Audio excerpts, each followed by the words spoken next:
Carinho, carinho pro torcedor. Parabéns, Devinho. Você saiu substituído, vaiado, xingado pela torcida do Fortaleza e você retribuiu com carinho, com coraçãozinho. Tá tudo mil maravilhas a relação de Davidson com a torcida do Fortaleza, que ontem terminou time sem vergonha, vergonha, vergonha, vergonha. Time sem vergonha. Mas, mano, lança carinho, coraçãozinho pro torcedor do Fortaleza, Davidson. Sabe o que a torcida do Fortaleza tá recebendo nessa temporada? É tromba das grandes. Mais uma vez afundado na vice-lanterna. A distância voltou a subir para 7 pontos. E a areia movediça. O Fortaleza tá morto. É só o tempo que vai concretizar o rebaixamento, o caixão, o enterro, o velório para consumar o rebaixamento para a Série B de uma vez por todas. E eu vou começar de trás para frente, tá, gente? Vamos pegar a sequência do Fortaleza daqui pro final da Série A. Vamos colocar que a projeção para permanecer na Série A seja de 44 pontos. 44 escapa. Beleza. O Fortaleza tem 21. Vamos lá. Juventude e Vasco. Vamos colocar 4 pontos nesses próximos 2 jogos. Eu vou fazer uma projeção otimista pro Fortaleza, tá, gente? Só para deixar claro. Vamos botar 4 pontos nos próximos 2 jogos. Aí perde pro Cruzeiro, perde pro Flamengo. Beleza. No cômputo dos próximos 4 jogos, eu tô jogando 4 pontos. É uma projeção bem realista. Beleza.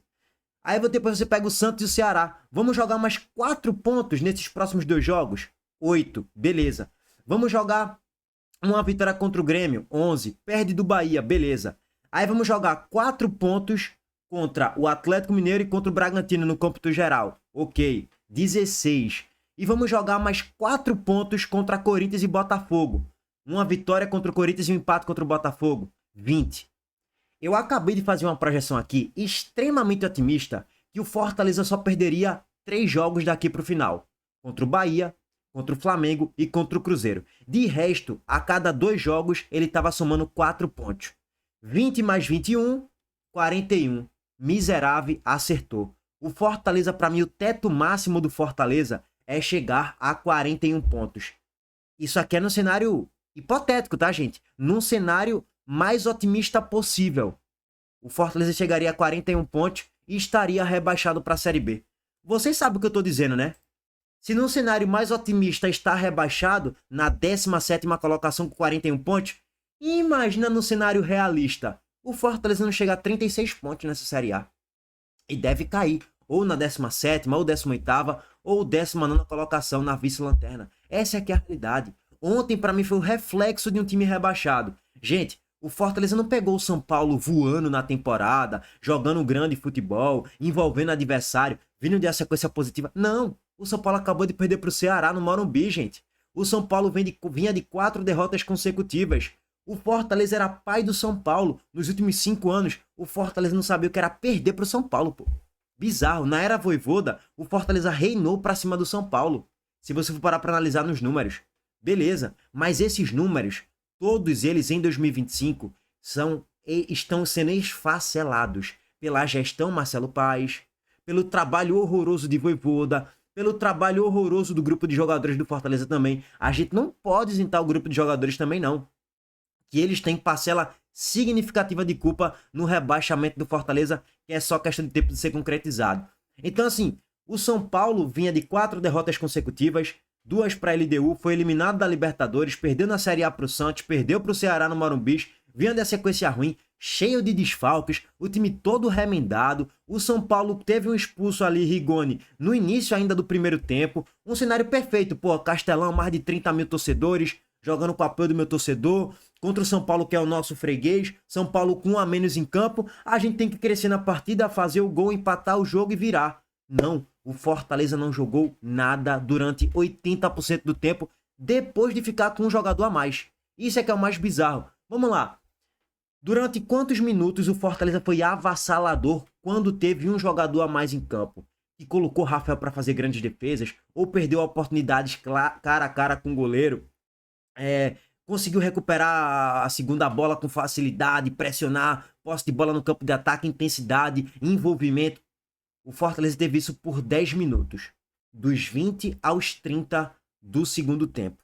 Ali o Fortaleza teve um bom recorte de pressionar muito, de criar boas chances, mas finalizou muito mal. Quantas grandes defesas Rafael teve que fazer no jogo de ontem? Nenhuma. Só uma, vai. Quando o jogo já tava 2-0, numa cabeçada na reta final do segundo tempo de Breno Lopes, que Rafael teve que fazer uma grande defesa. Mas já tava 2-0. Tirando isso, Rafael não teve que fazer nenhuma grande defesa. O São Paulo, na média, controlou muito bem o 1-0 que construiu no início do primeiro tempo, com maestria, e ampliou até o marcador na reta final do segundo tempo e fez o 2-0. Então, assim, a atuação do Fortaleza, vocês lembram quando eu falei pra vocês, depois do jogo de Fortaleza Sport, não tá jogando nada. Não ganha do São Paulo se continuar jogando esse futebol. Vai cair pra Série B. É um desempenho insuficiente. E teve torcedor do Fortaleza que falou, é o jogo a jogo, ganhou, o que interessa é os 3 pontos. Depois a gente vê se o time vai evoluir ou não. Concordo, ganhou, mas você não consegue projetar uma saída do Z4 com esse nível de futebol horroroso e com esse grupo de jogadores. Que aqui eu não tô pra pegar muito no pé de Palermo, não. Não vou descer além Palermo e tá tudo errado no trabalho de Palermo, até porque são 4 jogos. Ele é o menor dos culpados na campanha patética do Fortaleza em 2025. O Vojvoda é muito mais culpado, Renato Paiva foi muito mais culpado. Marcelo Paes é o grande culpado dessa campanha catastrófica do Fortaleza, mas foi o que eu falei pra vocês, cara, jogou muito mal contra o Sport. Ganhou, mereceu golear, mas não é pela grande atuação do Fortaleza contra o Sport. Não foi pelos grandes méritos do Fortaleza, que teve seus méritos, mas foi muito mais pelos deméritos do Sport, que foi um time covarde, foi um time inofensivo, foi um time inócuo na partida. Por isso que o Fortaleza venceu. Se o Sport tivesse um dia um pouco melhor, de um pouco mais agressividade, postura de time que quisesse vencer o jogo, o Sport não perderia o jogo pro Fortaleza. Se o jogo fosse na Ilha, o Sport ganharia do Fortaleza muito provavelmente, ou no máximo empataria. Mas, mérito pro Fortaleza que venceu o jogo. Tá, e aí vamos lá. Voltando aqui para a questão da tabela de classificação. O Fortaleza tem 21 pontos, está nesse momento a 7 pontos do 16º, que é o Santos, com 28 pontos conquistados. São 3 rodadas de diferença, é muita coisa. E mais uma vez, né, velho? Vamos voltar aqui para a projeção do Fortaleza. O Fortaleza ele pega a Juventude e Vasco. São as últimas cartadas. Se o Fortaleza não sair com mais do que 4 pontos nos próximos 2 jogos, não vai dar, gente. É bem simples. Então tá falando que tem que ganhar os 2? Tô falando que tem que ganhar os 2. É óbvio isso. Porque se não ganhar os 2, não adianta, gente. A partir de agora, o Fortaleza vai ter que fazer a campanha do impossível. Depois vai pegar o Cruzeiro fora e o Flamengo. Vai tomar 2 trolhas aí, muito provavelmente. Então, assim, o Fortaleza tá indo na tentativa da busca do impossível, do milagre, do inacreditável, do imponderável. Que eu acho que não vai acontecer, sendo bem sincero. E se você analisar a temporada do Fortaleza, diz que não vai acontecer. O time do Fortaleza mostra, a gente não tem capacidade para vencer tantos jogos assim. A gente só venceu 5 jogos em 25. Em 13, vai vencer 7? Será que vai? Acho pouco provável. Na metade dos jogos que já fez, vai fazer, sei lá, mais do que o que já fez de vitórias em 25 jogos. É muito difícil, cara. Não vai, é projetar o impossível, é projetar o milagre. Tá, dito isso, vamos lá, vamos pros gols, né? O primeiro gol do São Paulo e o segundo também foi em jogadas de transição, que o Fortaleza tem o controle da posse, ó. Tem um desvio aqui de Brits para Lucas Gasal, que ele moscou no lance. E aí o atacante do São Paulo recuperou a posse e vem toda a jogada de transição, né? Vem toda a jogada. E sempre o Fortaleza com superioridade numérica, ó, sempre. Mas nunca conseguindo dar o bote, nunca conseguindo dar o combate na jogada para paralisar o lance. E o São Paulo foi carregando a jogada, né? Foi carregando a posse, foi carregando seus jogadores, foi preenchendo um pouco mais a grande área, mas ainda assim, o Fortaleza tinha superioridade numérica nesse lance. Ó, se você analisar aqui, ó, quantos jogadores do São Paulo estão na grande área? 3, basicamente. Esse aqui tá muito lá atrás, no início do bico da grande área. O Fortaleza tem 1, 2, 3, 4, 5, 6. Tem o dobro de jogadores na grande área. E ninguém consegue fazer interceptação no cruzamento, ninguém consegue fazer interceptação no chute, e Tapia faz 1-0 para o São Paulo no início do primeiro tempo. Rigoni foi expulso aos 20 tralalá do primeiro tempo ainda, né? Aos 22 minutos.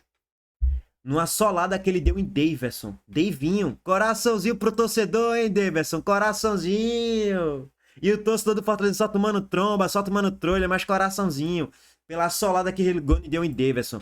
E aí a gente fica se perguntando, cadê o critério da arbitragem? qual é o critério da arbitragem? Porque no jogo de Sport Fluminense não expulsaram Ignacio. Mas agora expulsaram Rigoni, num lance bem semelhante. Que Rigoni vai solando, ele atinge o peito do pé de Daverson e parte do tornozelo também. Bem semelhante ao lance ontem de Sport e Fluminense. Ontem não, né? Antes de ontem.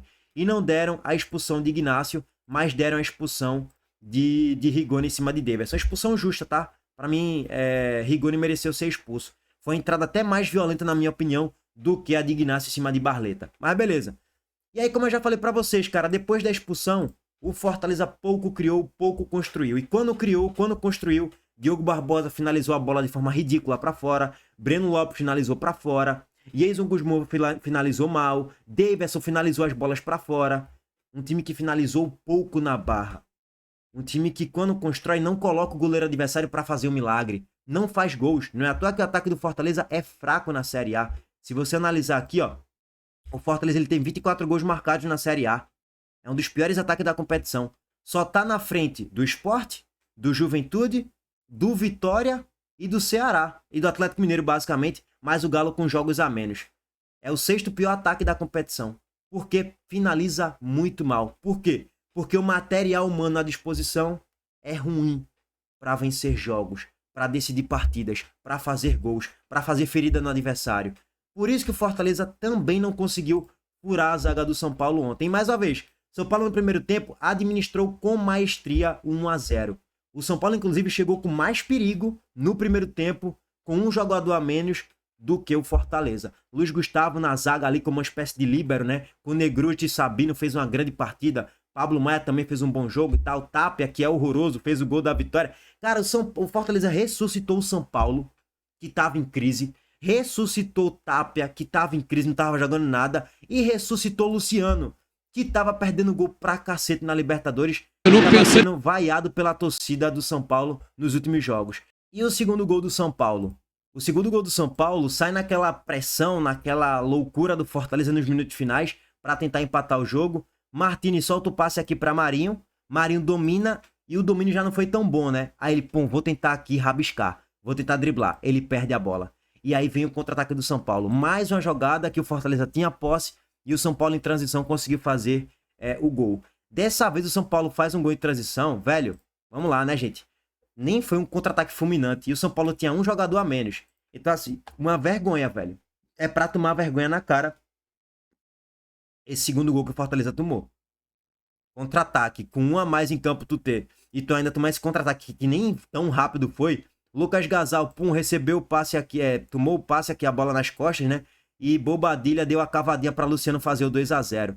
Então, assim, o Fortaleza ressuscitou. Luciano ressuscitou Tapia e ressuscitou o São Paulo. Tirou toda essa galera da crise e se afundou ainda mais na vice-lanterna. Mas, coraçãozinho! Daverson mandou coraçãozinho pro torcedor. Olha que maravilha, coraçãozinho, coraçãozinho. E a torcida aqui, ó, tomando tromba. Meus amigos, não é mole não. Ó, mais tarde estaremos aqui em live pra gente projetar um pouco mais Série A, rebaixamento, pontuação, tal, probabilidade de rebaixamento. Isso é um debate para depois. Na live lá para as 1 da tarde que eu devo abrir aqui no canal, tá? Bom, é isso, gente. São Paulo 2, Fortaleza 0. Atuação muito ruim do Fortaleza, mais uma, né? Na temporada. Derrota justa. O Fortaleza só jogou bem durante 10 minutos da partida, com um a mais. Dos 20 aos 30 do segundo tempo. Quando jogou melhor, não foi eficiente. Tamo junto, gente. Abraço para todos vocês.